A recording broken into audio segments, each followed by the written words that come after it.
Welcome friends. আজকে 3 August 2026 তারিখের বিজ্ঞপ্তি পশ্চিমবঙ্গ সরকারের স্কুল এডুকেশন ডিপার্টমেন্টের পক্ষ থেকে দেওয়া হয়েছে। আমি একটু বিজ্ঞপ্তিটা পড়ে নিই, তারপর আমি অবশ্যই আলোচনায় যাব। বিজ্ঞপ্তিটি দিয়েছেন joint director of school education এবং দেওয়া হয়েছে সমস্ত ডিপিএসসির চেয়ারম্যান এবং প্রাইমারির আপনার ডিআইদের উদ্দেশ্যে। বলা হচ্ছে রিগার্ডিং সেন্সাস ডিউটি, 3টে line. As directed it is to inform him that census work should be done in such a way that academic activities in the school are not affected. The teacher may perform census activities post class hours or during the weekend.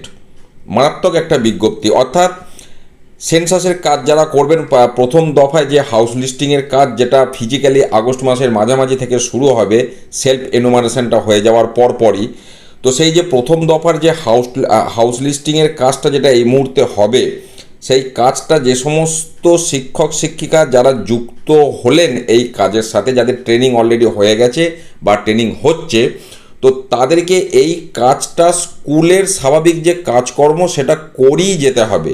বা যদি আপনি school না গিয়ে করেন, তার জন্য আপনি on duty পাবেন না, এটাই পরিষ্কার এখানে বলা হচ্ছে। এবং যেটা বলা হচ্ছে, স্কুলের যে স্বাভাবিক পঠন পাঠন সেটা কমপ্লিট করতে হবে। আপনি তার আগে যেতে পারেন বা তার পরে যেতে পারেন, অথবা ছুটির দিনে যেতে পারেন। আপনাকে স্কুল কামাই করে যাওয়ার অনুমতি দেওয়া হচ্ছে না। যদি আপনি স্কুল কামাই করে যান, সেক্ষেত্রে আপনি অন ডিউটি পাবেন না। এইটা হলো বিজ্ঞপ্তির সোজা অর্থ।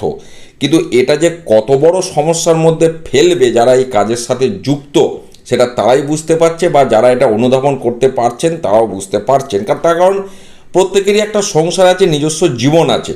কাজে নর্মাল যে স্কুল আওয়ার বা যে স্কুল অ্যাক্টিভিটি, তার বাইরে যদি এই সমস্ত কাজগুলো করতে হয়, তাহলে তাদের স্বাভাবিক জীবনযাপনের যে কাজকর্ম সেগুলো তারা কখন করবেন? সারা সপ্তাহে ক্লাসের পর যদি ছুটির দিন বা রবিবার দিন এই সমস্ত কাজ করতে, তার কারণ কাজটা যথেষ্ট সময় সাপেক্ষ। আমি যে কারণে সেলফ এনুমারেশনের যে ভিডিওটা, সেখানে আমি বলেছিলাম যে যাদের পক্ষে সম্ভব প্রত্যেকেই সেলফ এনুমারেশনটা করে নিন, তাহলে অন্তত এই সমস্ত মানুষজন যারা যাবেন তাদের কাজটা কিছুটা হলেও কমবে। তার কারণ কাজটা অত্যন্ত একটা 34টা প্রশ্নের উত্তর আপনাদেরকে কালেক্ট করতে হবে, তারপর অ্যাপে আপলোডিং করতে হবে।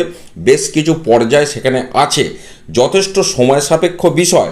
সেখানে নর্মাল যে স্কুল ডিউটি, স্কুল আওয়ারের মধ্যে করে তার আগে বা তার পরে এই কাজটা করা কিন্তু অলমোস্ট একটা অসম্ভব বিষয়।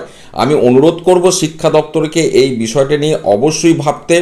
অন্তত খুব বেশি না হলেও সপ্তাহে একদিন দুদিন একটা নির্দিষ্ট করে দেওয়া হোক, যে হ্যাঁ সপ্তাহে 2 দিন তারা অন ডিউটি পাবে, কি সপ্তাহে 3 দিন তারা অন ডিউটি পাবে, বা টিফিনের পর তাদেরকে ছেড়ে দেওয়া হবে, বা টিফিনের আগে পর্যন্ত তারা কাজ করে টিফিনের পর এসে যুক্ত হবে।